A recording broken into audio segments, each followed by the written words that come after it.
Hello, and welcome to Marsh McLennan's earnings conference call. Today's call is being recorded. Third quarter 2025 financial results and supplemental information were issued earlier this morning. They are available on the company's website at marshmclennan.com. Please note that remarks made today may include forward-looking statements. Forward-looking statements are subject to risks and uncertainties, and a variety of factors may cause actual results to differ materially from those contemplated by such statements. For a more detailed discussion of those factors, please refer to our earnings release for this quarter and to our most recent SEC filings, including our most recent Form 10-K, all of which are available on the Marsh McLennan website. During the call today, we may also discuss certain non-GAAP financial measures. For a reconciliation of these measures to the most closely comparable GAAP measures, please refer to the schedule in today's earnings release. If you have a question, please press star 11 on your touchtone phone. If you wish to be removed from the queue, please press star 11 again. If you're using a speakerphone, you may need to pick up the handset before pressing the numbers. Once again, if you have a question, please press star 11 on your touchtone phone. I'll now turn this over to John Doyle, President and CEO of Marsh McLennan. Thanks, Andrew. Good morning, and thank you for joining us to discuss our third quarter results reported earlier today. I'm John Doyle, President and CEO of Marsh McLennan. On the call with me is Mark McGivney, our CFO, and the CEOs of our businesses, Martin South of Marsh, Dean Klisura of Guy Carpenter, Pat Tomlinson of Mercer, and Nick Studer of Oliver Wyman. Also with us this morning is Jay Gelb, Head of Investor Relations. Marsh McLennan had a solid third quarter. As we said coming into the year, we anticipated impacts from a changing macro environment, and our performance continues to track with our expectations. Overall, we grew revenue 11% in the quarter, reflecting continued momentum in our business and contributions from an active year of acquisitions in 2024. Underlying revenue increased 4% for the quarter, reflecting the impact of lower fiduciary interest income, declining P&C pricing, and economic uncertainty affecting our clients, especially in the U.S. Adjusted operating income increased 13% from a year ago. Our adjusted operating margin increased 30 basis points compared to the third quarter of 2024, and adjusted EPS grew 11%. Earlier this week, we announced that we will change our brand in January from Marsh McLennan to Marsh. Also in January, our stock ticker symbol on the New York Stock Exchange will change from MMC to MRSH. Our businesses will adopt the Marsh brand after a transition period. We also introduced Business and Client Services, or BCS. This unit brings together our operations and technology teams from across the company under Paul Beswick, our Chief Information and Operations Officer. Our new brand strategy, the creation of BCS, and the efficiencies we expect to gain are core parts of a new program we call Thrive. Thrive will also include automation efforts and workforce actions to optimize our scale and specialization. The program is designed to deliver greater value to clients, accelerate growth, and improve efficiency. The efficiencies we gain through the program will support investments in talent and technology. As we increasingly deploy AI, we can deliver even greater value for clients and colleagues. Thrive will also help us continue to expand margins. Let me take a moment to comment on our brand strategy. Marsh will be our new brand and represent our vision to be the most impactful professional services firm in the world. This change will increase our visibility, strengthen our value proposition, and support our business strategy. The Marsh brand is highly regarded and has the broadest global reach among our businesses. Today, Marsh stands for excellence in risk advising and insurance broking. Going forward, the new Marsh will represent the full value of our offerings in risk, strategy, and people. Turning to BCS, our company has a long history of innovation, which has been an important factor in our success for over 150 years. We continue to innovate in the AI era, having invested in large language models for more than 2 years. And while the full impact of AI is still emerging, we are seeing an increase in opportunities from our use cases. We are focused on developing tools that boost colleague productivity to better support our clients. For example, LenAI, our proprietary Gen AI tool for colleagues, responds to about 1 million inquiries per week, fueling efficiency and automation. We are also rolling out new market-facing AI tools, including most recently Ada. This is Mercer's proprietary AI-powered assistant within the Talent All Access portal, which is a global intelligence platform supporting HR decision-making. And prior to Ada, we introduced Centrisk, our AI-enabled supply chain risk assessment platform.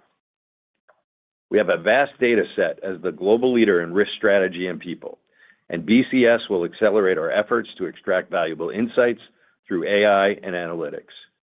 This enables us to better serve our clients, empower our colleagues, and increase our efficiency. Over the next 3 years, we expect Thrive will generate approximately $400 million in savings, with a portion being reinvested to drive additional growth. We will incur around $500 million in charges to achieve these savings. Now, I'd like to take a moment to talk about talent in the insurance and reinsurance markets. This is a people business, and we have an unmatched depth of talent with over 90,000 colleagues, and we love to compete because it makes us better. Colleague mobility is good for our industry and has served us well because we are an employer of choice with a strong colleague value proposition. Our colleagues can be their best at our company because they work with the top talent in our industry, they manage meaningful client issues, and they have access to market-leading analytics and technology. We make a point of differentiating ourselves through a collaborative team-based model. This is reflected in strong colleague retention and excellent engagement scores. A few competitors have engaged in unlawful and unethical hiring practices and encouraged talent to violate their covenants as a deliberate strategy to build their businesses. In these cases, I believe it's important to call out this behavior and to protect our rights. It's also the right thing to do to sustain the trust that we've built with our clients over a long time. Turning to insurance and reinsurance market conditions, we continue to see a competitive market characterized by slower growth from an uneven economy, stronger carrier ROEs, and continued decreases in overall rates, particularly in property reinsurance and property cat reinsurance. According to the Marsh Global Insurance Market Index, commercial insurance rates decreased 4% in the third quarter, driven by property. This follows a 4% decline in the second quarter of 2025. As a reminder, our index skews to large account business. Overall, rates were down in the U.S. by 1%, Canada was down 3%, the UK, EMEA, Latin America, and Asia were all down mid-single digits, and Pacific was down by double digits. Global casualty rates increased 3%, with U.S. excess casualty up 16%, reflecting continued pressure in the liability environment. Workers' compensation decreased by 5%. Global property rates decreased by 8% year over year, compared with a 7% decline last quarter. Global financial and professional liability rates were down 5%, while cyber decreased 6%. In reinsurance, the market remains resilient. It has responded to an extended period of elevated natural catastrophe losses, as well as ongoing geopolitical and macroeconomic uncertainty. Dedicated reinsurance capital is projected to reach approximately $650 billion by year-end 2025. With ample capacity, increased competition is driving reinsurers to look for profitable ways to deploy capacity. The cat bond market is on pace for a record year of issuance, with over 60 new bonds in the first 9 months, generating approximately $17.5 billion of limit. In casualty reinsurance, renewals were largely stable with sufficient capacity. This outcome reflects underwriting actions of primary carriers and increased reinsurer appetite. Across both insurance and reinsurance, we advise our clients on proactive strategies that reflect the risk environment and market conditions, and of course, tailored to their tolerance for volatility. Today, we see decreasing property casualty prices, but also a growing cost of risk. Over time, this trend is unsustainable. With that being said, barring significant changes in large loss activity, as well as the broader macro environment, we anticipate insurance and reinsurance market conditions seen so far this year will likely continue in 2026. Now, let me turn to our third quarter financial performance and outlook, which Mark will cover in more detail. Consolidated revenue increased 11% to $6.4 billion and grew 4% on an underlying basis, with 3% growth in RIS and 5% growth in consulting. Marsh was up 4%. Guy Carpenter grew 5%. Mercer 3%, and Oliver Wyman was up 8%. We had adjusted operating income growth of 13%, and we generated adjusted EPS in the quarter of $1.85, which was up 11% from a year ago. We also repurchased $400 million of our stock in the quarter. Turning to our outlook for 2025, we continue to expect to deliver mid-single-digit underlying revenue growth, solid growth in adjusted EPS, and our 18th consecutive year of reported margin expansion. Of course, this outlook is based on conditions today, and the economic backdrop could turn out to be materially different than our assumptions. In summary, we're pleased with our year-to-date performance in a complex environment. Thrive will amplify our value proposition for clients across all our businesses, and it creates opportunities to invest in talent, growth, AI, and our new brand. Our capabilities are unique, and there is strong demand for our advice and solutions. We've earned our leadership position in our markets through 154 years of innovation and growth. Our disciplined approach to investing for the future, while delivering results in the near term, remains a guiding principle for our planning and capital allocation. Our announcements today and earlier this week align with this philosophy. With that, I'll hand the discussion over to Mark for a more detailed review of our results. Thank you, John, and good morning. Our third quarter results were solid, reflecting our strong position and execution despite a more challenging environment. Consolidated revenue increased 11% to $6.4 billion, with underlying growth of 4%, which came despite a headwind from fiduciary interest income. Operating income was $1.2 billion, and adjusted operating income was $1.4 billion, up 13%. Our adjusted operating margin increased 30 basis points to 22.7%. GAAP EPS was $1.51, and adjusted EPS was $1.85, up 11% over last year.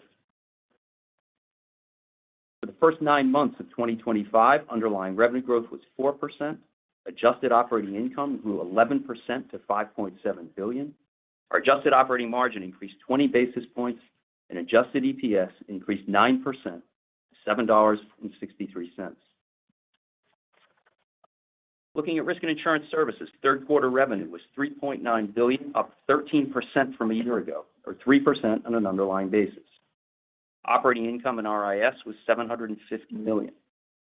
Adjusted operating income was $965 million, up 13% over last year. The adjusted operating margin was 24.7%. For the first 9 months of the year, revenue in RIS was $13.3 billion, with underlying growth of 4%. Adjusted operating income increased 12% to $4.4 billion. The adjusted operating margin was 33.3%. At Marsh, revenue in the quarter was $3.4 billion, up 16% from a year ago, or 4% on an underlying basis. The 16% growth at Marsh is impressive and reflects the contribution from McGriff, where our integration continues to go well. In U.S. and Canada, underlying growth was 3% for the quarter, reflecting good new business growth overall and continued momentum in MMA. In international, underlying growth remains solid at 5%, with EMEA up 5%, Asia Pacific up 6%, and Latin America up 3%. For the first 9 months of the year, Marsh's revenue was $10.7 billion, with underlying growth of 5%. U.S. and Canada grew 4%, and international was up 6%. Guy Carpenter's revenue in the quarter was $398 million, up 5% from a year ago on both a GAAP and underlying basis. Growth remained solid despite softer reinsurance market conditions and came on top of 7% underlying growth in the third quarter of last year. For the first 9 months of the year, Guy Carpenter generated $2.3 billion of revenue and 5% underlying growth. In the consulting segment, third quarter revenue was $2.5 billion, up 9% or 5% on an underlying basis. Consulting operating income was $501 million, and adjusted operating income was $545 million, up 11%. Our adjusted operating margin in consulting was 22.1%, up 40 basis points from a year ago. For the first 9 months, consulting revenue was $7.2 billion, reflecting underlying growth of 4%. Adjusted operating income increased 9% to $1.5 billion, and the adjusted operating margin increased 50 basis points to 21.2%. Mercer's revenue was $1.6 billion in the quarter, up 9%, or 3% on an underlying basis. Health grew 6%, reflecting continued strong growth across all regions. Wealth was up 3%, led by investment management. Our assets under management were $683 billion at the end of the third quarter, up 2% sequentially and up 25% compared to the third quarter of last year. Year-over-year growth was driven by our acquisitions of Cardano and Secor, positive net flows, and the impact of capital markets. Career was flat year-over-year on an underlying basis, reflecting continued softness in project-related work in the U.S. and Canada, offset by sustained demand in international and good growth in our workforce products. For the first 9 months of the year, revenue at Mercer was $4.6 billion with 3% underlying growth. Oliver Wyman's revenue in the third quarter was $886 million, up 9% or 8% on an underlying basis, reflecting growth in each of our regions. The third quarter benefited from favorable timing, so we expect moderating growth for Oliver Wyman in the fourth quarter. For the first 9 months of the year, revenue at Oliver Wyman was $2.6 billion, an increase of 5% on an underlying basis. Fiduciary interest income was $109 million in the quarter, down $29 million compared with the third quarter last year, reflecting lower interest rates.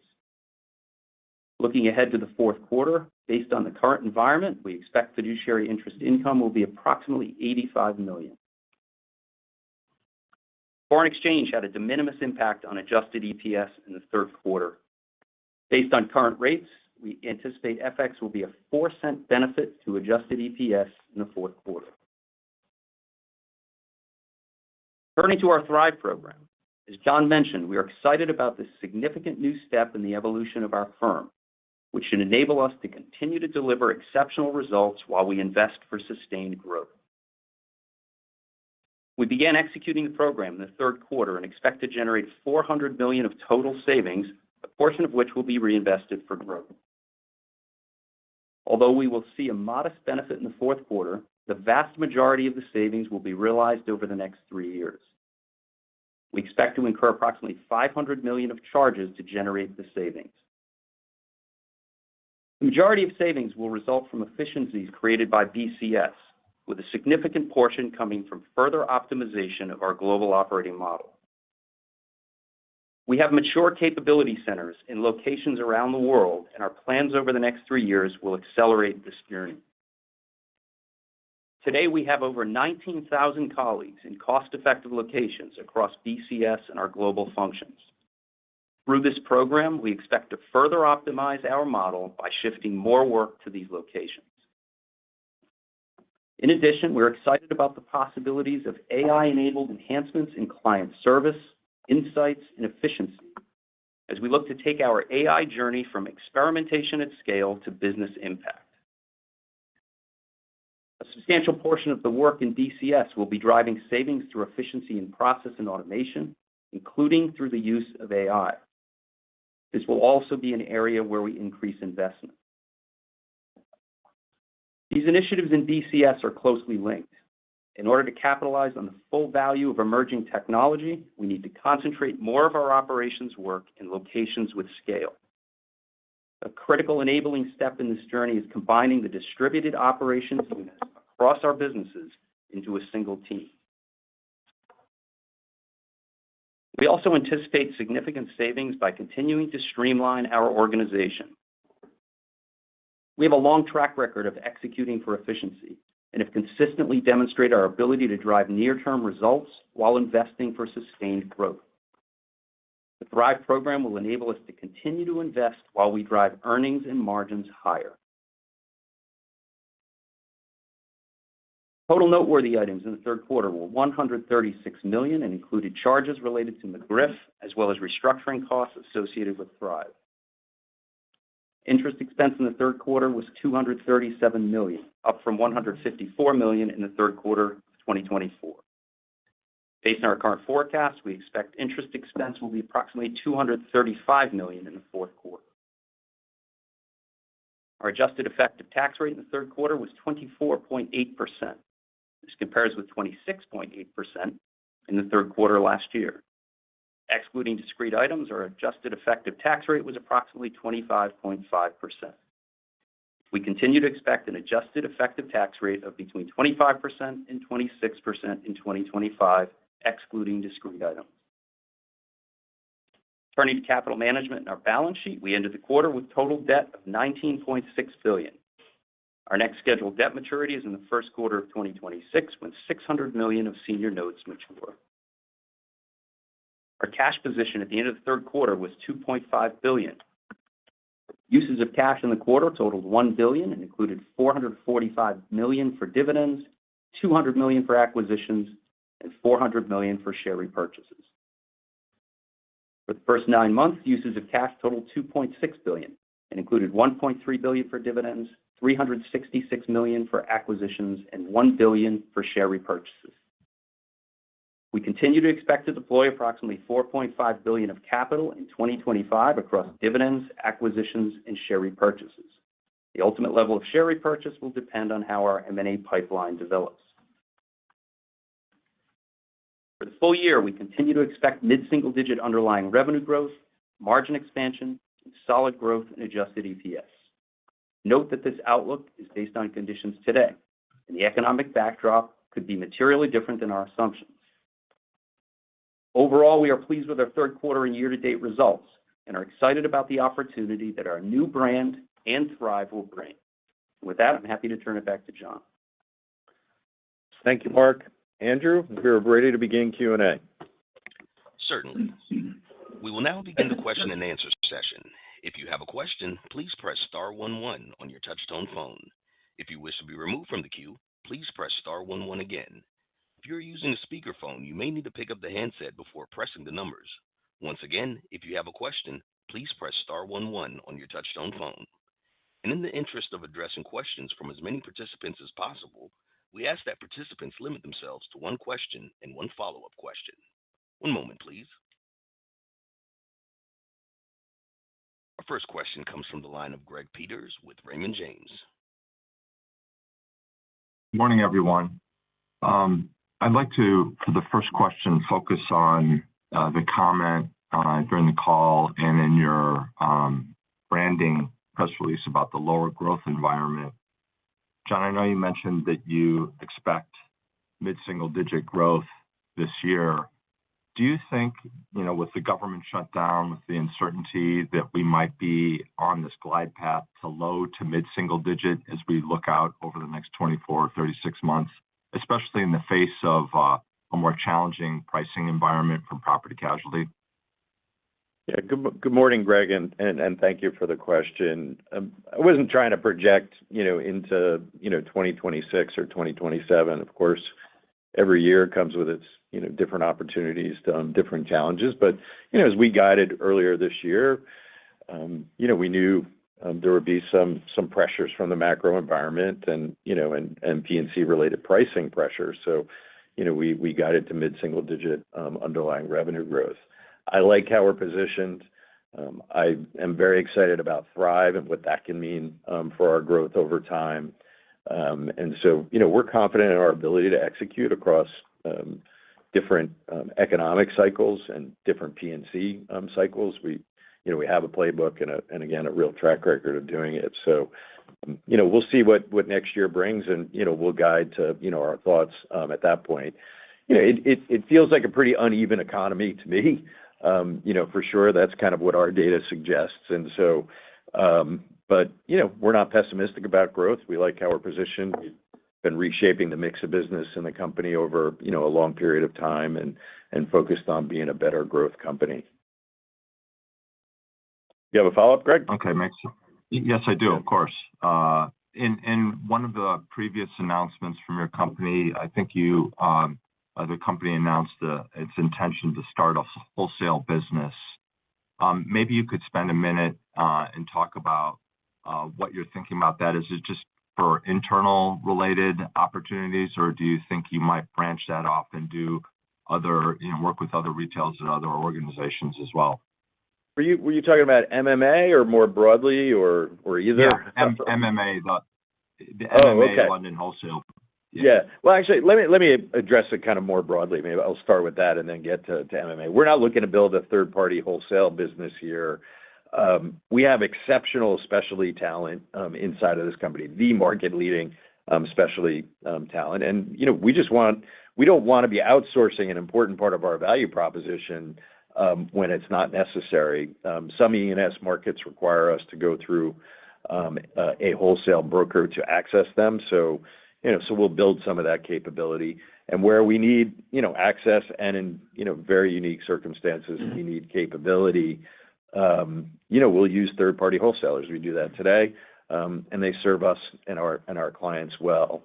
As it relates to MMA, yes, we've created a new desk in London. Reed Davis, the CEO of McGriff, is working with Lizzie Howe in London. We have just absolutely top specialty talent in the London market, of course, have been there for a long, long time, serving our clients and serving Marsh clients globally, but particularly in the U.S. We bring a lot of risk originates in the U.S. that we bring to the London market.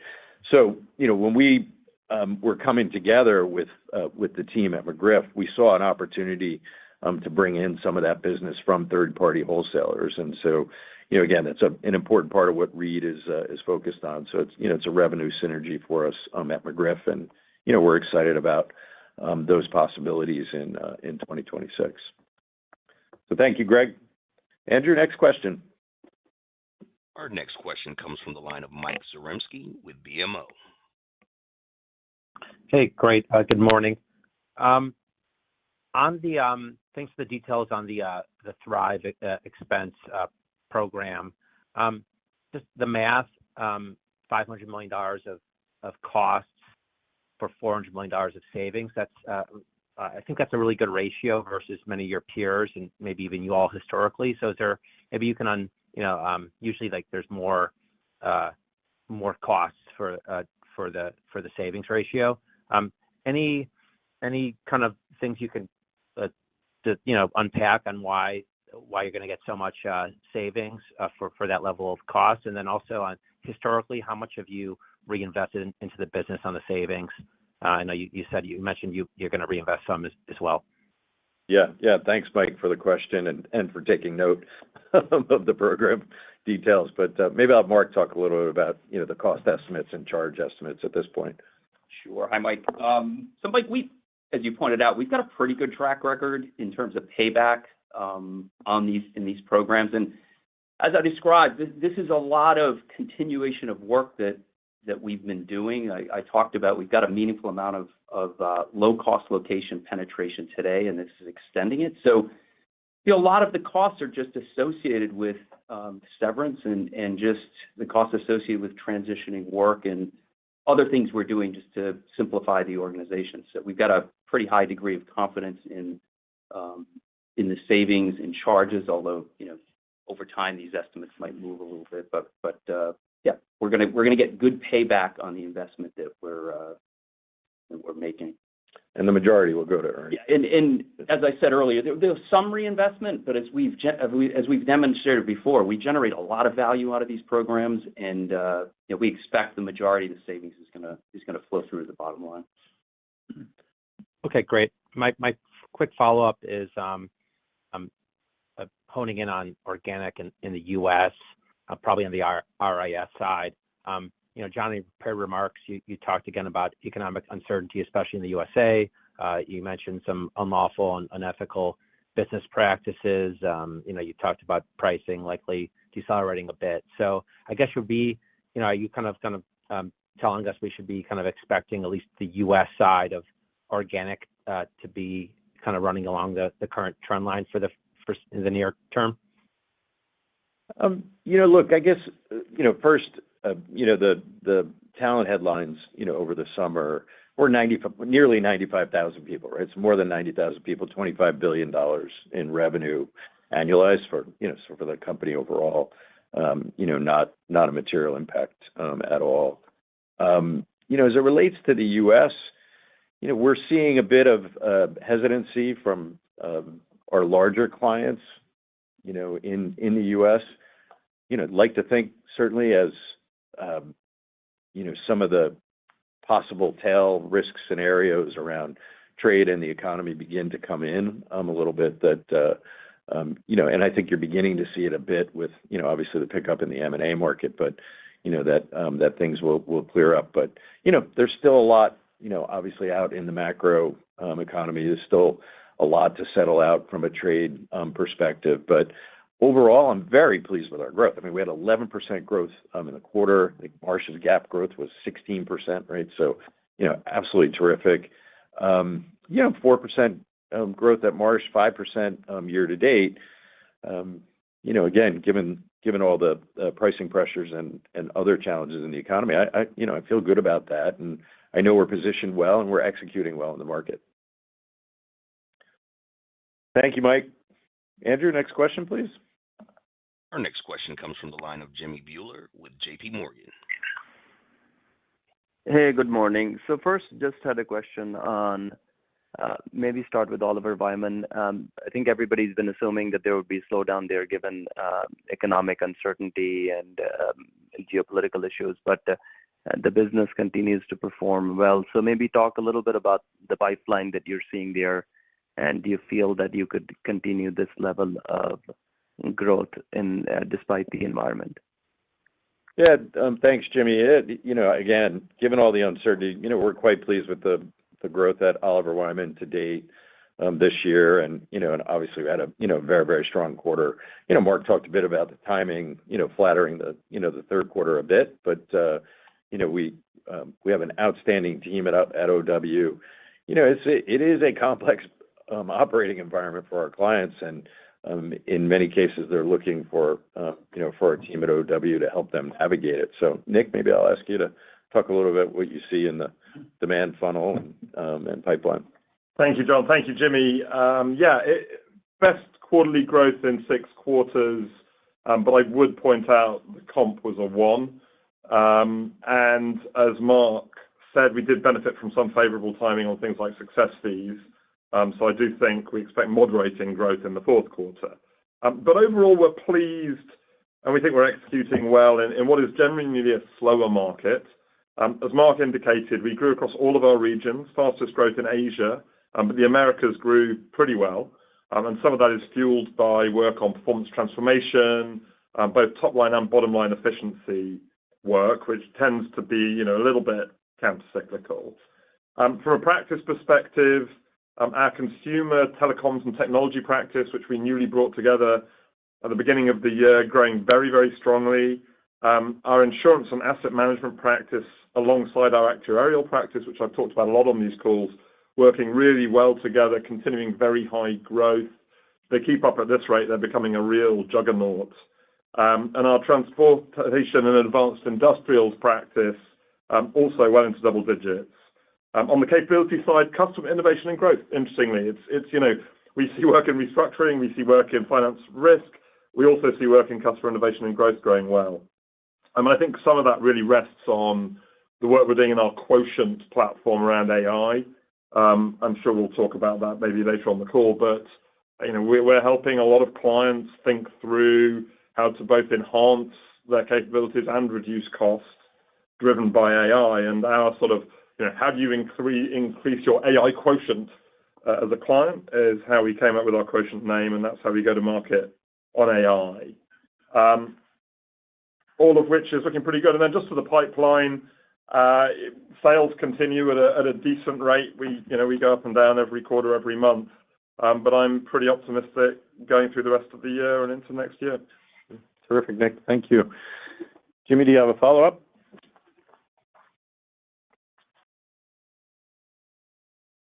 Jimmy, are you there?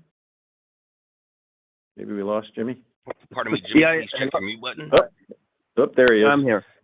Yeah, along similar lines, maybe on Marsh and MMA, is the environment for your business improving a little bit given the uptick in capital markets, M&A, IPOs, or is that not enough of a tailwind to where investors would see that in your reported results over the next few quarters? So, we definitely saw an uptick in M&A activity in the quarter. That was certainly helpful to growth in the quarter. Our middle market businesses, not MMA, but not just in the United States, but all over the world are performing a bit better.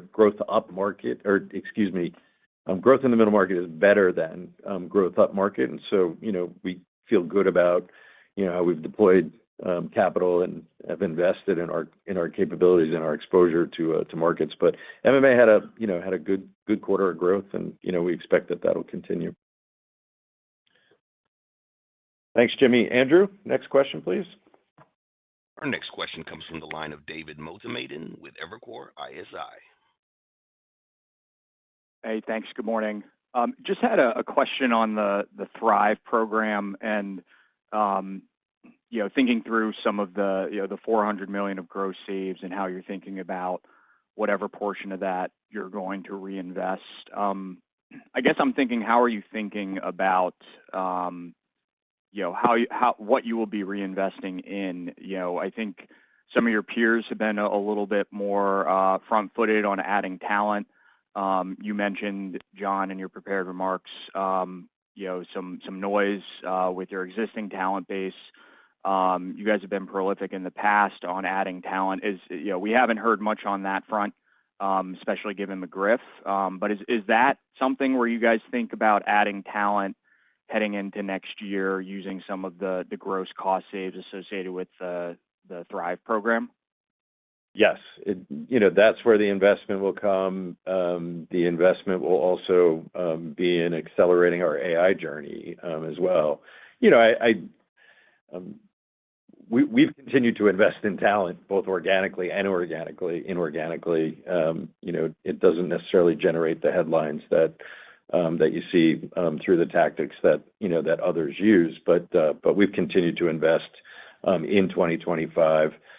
Thrive is all about growth. I'm excited about Thrive and all the components of it.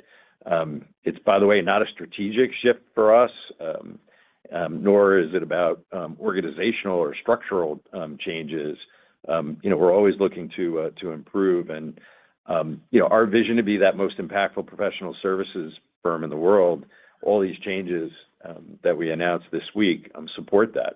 We're very proud of our legacy brands, for sure, but we have the opportunity to build a new Marsh and simplify our story to show up in the market in a better connected way. I talked about the complexity, of the environment today. We didn't do this for today, but I think the timing of it, given the complex operating environment, is great. So, we're going to showcase the unique attributes of the firm, the breadth of capability we have, the depth of our talent.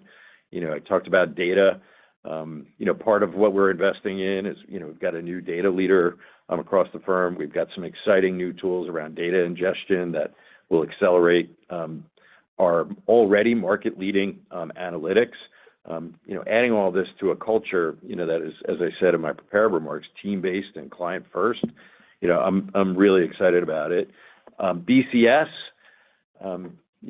Paul Beswick, who's an important, really critical leader in our company, bringing together ops and tech under his leadership and working with the business leaders that well from this call. It's all about leveraging the best technology and automation across our businesses. And, as Mark talked about in his remarks, optimizing that operating model.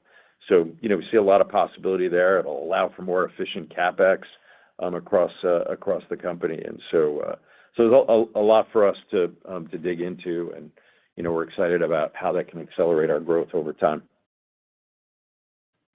Great, thanks. And then just to follow up, and just on Marsh in the U.S. and Canada, I guess it feels like things are pretty stable economically, at least. I had thought the economy kind of ticked up a little bit in 3Q. I think pricing maybe a little worse, M&A a little bit of a tailwind. The comp was the same. Can you just help me think through what was causing the deceleration in organic in U.S. and Canada this quarter? Is it some of that talent stuff that's really just coming through a little bit? I know it's not like a huge impact on the entire company, but specifically within that business. Yeah, again, for the company overall, it's not an impact at all.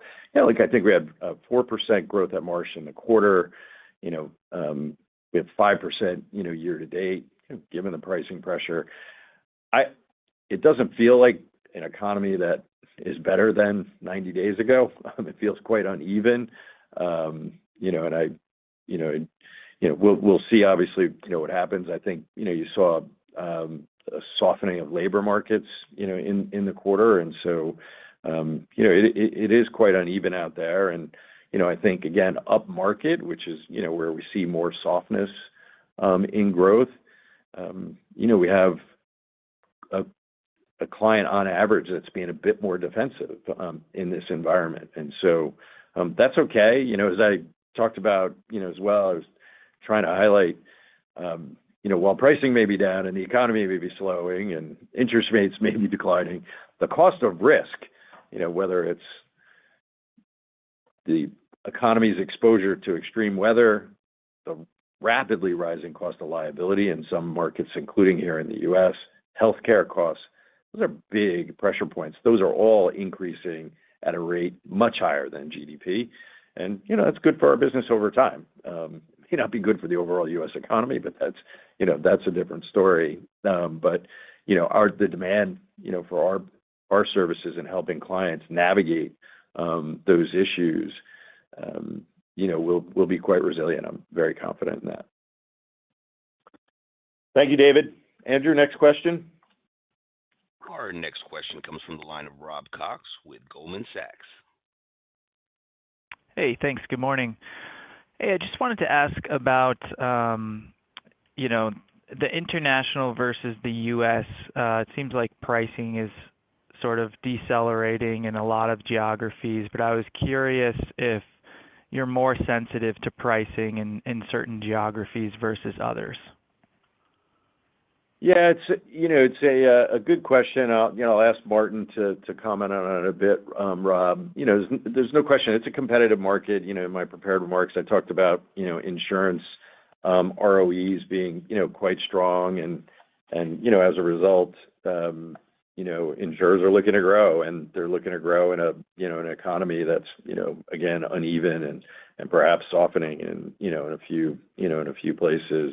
Again, over time, price will have to catch up with the growth and risk. But and I would also note before I hand it off to Martin to talk about markets around the world, we're really working with our clients about thinking medium to longer term. Again, there's a mismatch between price today and loss cost inflation, and I think the earlier that our clients can get ahead of that and manage proactively, they'll be better positioned when markets do turn. But Martin, maybe you could talk about rates overall.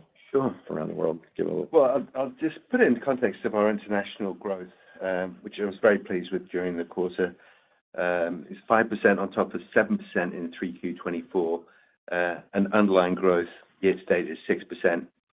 Asia Pacific growing 6% in the quarter and 5% year to date, and really strong performance there from Japan and Korea, where we've been investing and see great opportunities for us to play a bigger role in the market there.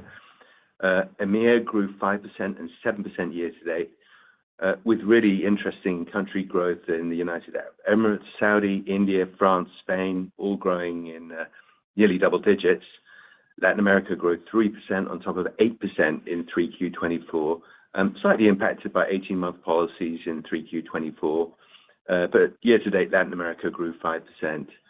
So in the course, it saw strong double-digit new business growth, capital markets growth across international, credit specialties and cyber, very strong growth. So we're very well positioned, confident in our strategy, and a lot of market share and opportunity for us to take. But you're right, the rates are slightly more down in international. So then outlier, I think, is the Pacific, down 11% for the second quarter in a row. But we have a lot of share to take and great positions in our marketplace, and not overwhelmingly does rate play through to our revenue at all.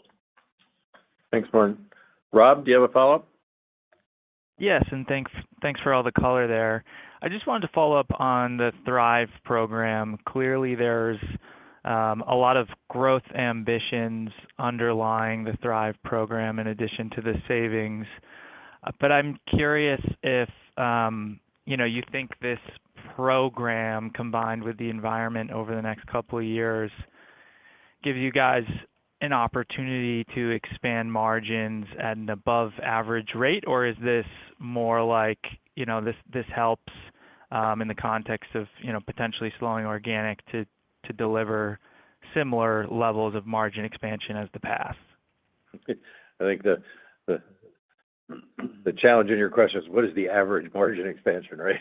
But look, I mean, we all know we're operating in a lower growth environment, for sure, at least in 2025, and we'll again talk about 2026 in January when we meet and in about 90 days. But there's no question Thrive will help support margin expansion into the future, and we're excited about some of the things we've learned already. As Paul has worked with the teams from each of the businesses in bringing them together and really leveraging the best technology, the best solutions.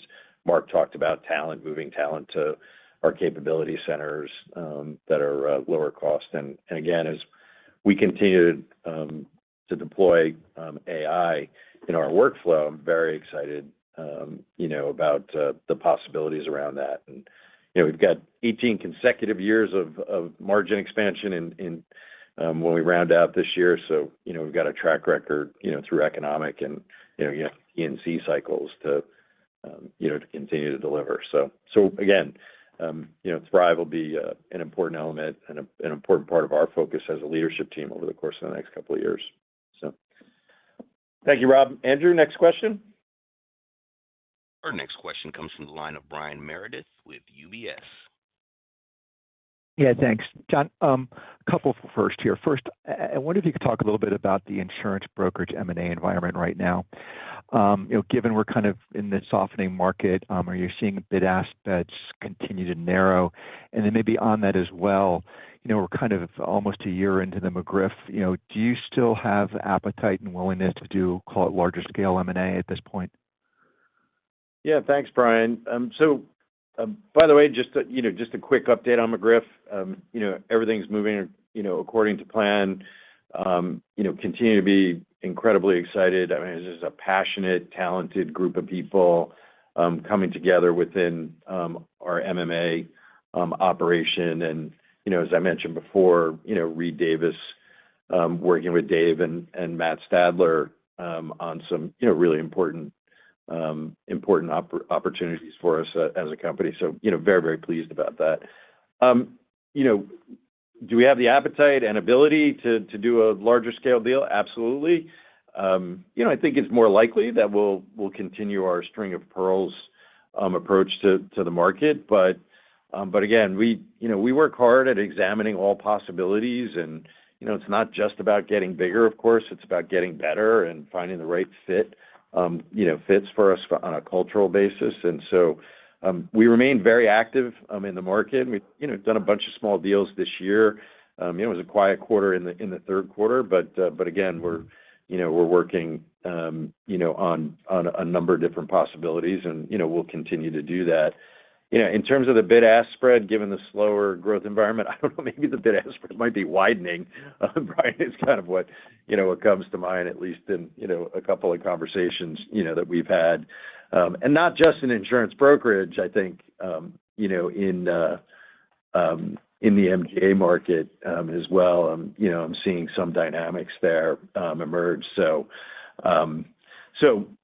Anyway, and I think PE buyers, seem to be maybe more willing to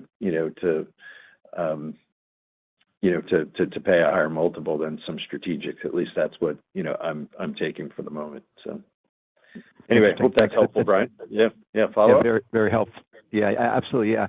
And just back on the McGriff, we're going to see it, I guess, partially in organic in the fourth quarter.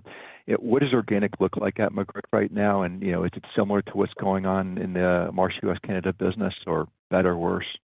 Yeah, we won't report separately on McGriff's organic or for that matter, MMA's either, right? It's an important part of our U.S. business. But it's a huge part of our U.S. business. With MMA now more than $5 billion in annualized revenue. What we see every time we do a deal pretty much is, slowing organic in the first couple of quarters, 2-3 quarters. It's a lot for people to digest. System changes, even broader technology changes, right? New laptops, all of this kind of stuff. Some cases, real estate changes. Our folks can be a bit, our new folks can be a bit distracted during that period of time. That's what we've seen, with McGriff as well. But we expect it to be a really important contributor to MMA as we go forward. And as Martin and I both mentioned, MMA had a really good quarter in the third quarter, and we expect that to continue. So we feel great about how we're positioned in the middle market in the United States. So thank you, Brian. Andrew, next question, please. Our next question comes from the line of Elyse Greenspan with Wells Fargo. Hi, thanks. Good morning. My first question, I guess, just, given your commentary on market conditions this year persisting into next year, and I think you were also just talking, about the slowing economy as well. Does this mean, just from a high-level perspective, that, the organic revenue target for next year, just feels like it would probably be similar to this year, right? Mid-single digit. I know in the past it's been mid-single digit or greater. I'm just trying to think about just your view. It seems like if we think about everything kind of staying the same, that the guidance would be consistent this year to next year. Good morning, Elyse. Again, we'll talk about 2026 in 90 days. We thought this year was quite prudent. When you go back to 2024, our guidance was mid-single digits or better. And as we were, doing planning this time, 12 months ago, looking at a likely, softening insurance and reinsurance market, looking at, likely impacts from fiduciary income, in likely softening economy. And again, remember, we're coming out of a unusual period of growth and all the stimulus and in markets all over the world coming out of a pandemic. To us, it was quite prudent. I think we got a little bit of criticism for it, particularly throughout the first quarter, but to guide to mid-single digits underlying revenue growth. And so, we're doing all that work right now for next year. As it relates to insurance markets and reinsurance markets, again, it'll be a year again with more than $100 billion of insured cat again this year. Pretty quiet third quarter. I suspect you'll see some of that in the underwriting results that are released over the course of the next few weeks. But and there's still obviously a quarter to play, but it looks to us like January 1 in reinsurance, and it was likely to look like it did entering about 12 months ago. So anyway, that's what we see at the moment. But again, we'll give you a broader update. And a lot's happening in the world too, right? So things continue to evolve. It's a very dynamic and complex environment. Do you have a follow-up, Elyse? Yeah, I guess my second question, just going back to the rebranding of the company, and I know, the Thrive program outlined today, I guess in conjunction with that, looks as a way to drive incremental revenue. With getting rid of some of the other brands away from Marsh, are you trying to drive, more cross-sell, say, between Marsh and Mercer? Because I always thought, just in general, the cross-sells were not super large there. And I'm just trying to think about how that angle fits into, the rebranding that you guys are outlining. Yeah, thanks. I don't like the way you said get rid of the we love our legacy brands. We're quite proud of them and what they've represented in the market. The reason, by the way, there's a transition period of 2026 is to make sure that we transition the equity in those brands, in Guy Carpenter, in Mercer, into the new Marsh brands. We're going to build a new Marsh brand. And what that's about is not about cross-selling per se. We cross-sold before, and, we actually cross-sell quite a bit. It's an important part of, how we show up today. But it's not about a cross-sell program. But it is about simplifying our story, showing up in a more connected way to our clients. Too many markets, aren't aware of the breadth of capability that we have, some of the unique attributes of our firm, the depth of talent, again, the vast data set, market-leading analytics, and building that brand in the market and showcasing our talent and our culture, the team-based approach that we take. We're excited about what that can mean for our colleagues. We're excited about what that means for our clients, and we're excited about what that means for shareholders. And so, it's obviously a decision we didn't take lightly. We've been working towards this for several years, right? I mean, we've aligned around a common purpose inside of the company, a common colleague value proposition. We've brought together the operations and technology teams, and we have a joined-up strategy. I can tell you it was a celebration in the building here over the course of the last couple of days. Our colleagues are excited about it. They see the possibilities in the future. And so, we look forward to delivering for our key stakeholders.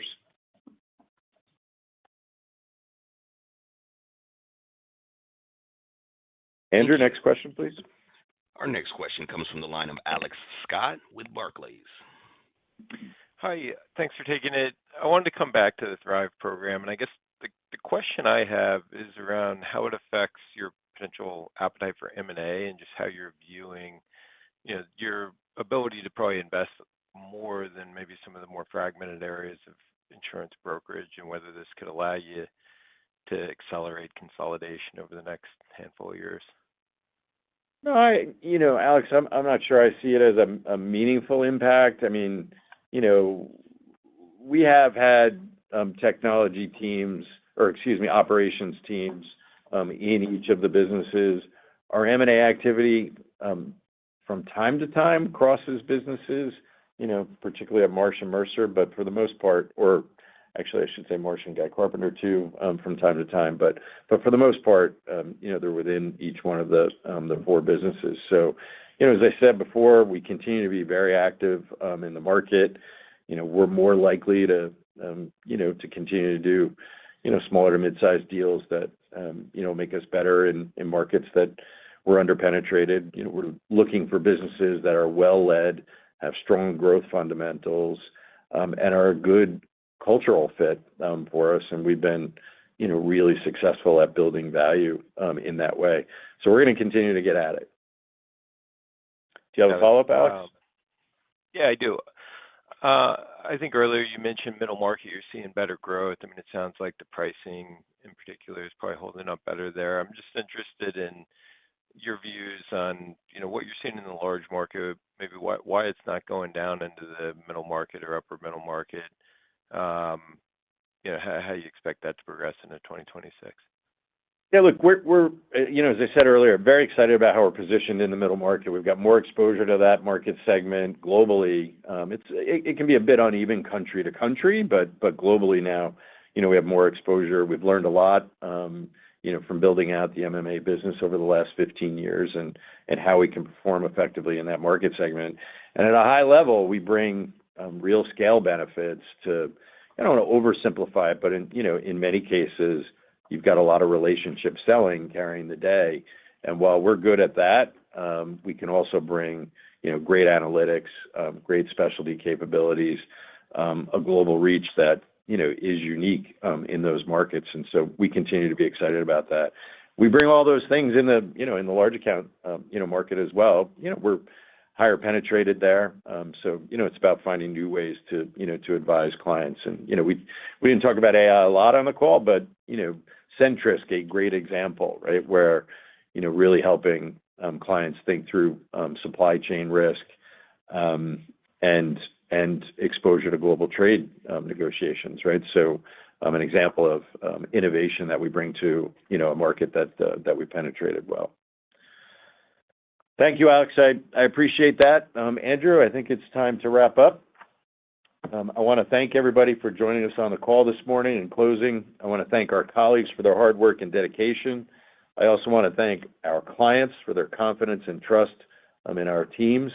And I want to thank you all very much for taking the time to join us, and we look forward to speaking to you again in about 90 days. This concludes today's program. You may now disconnect.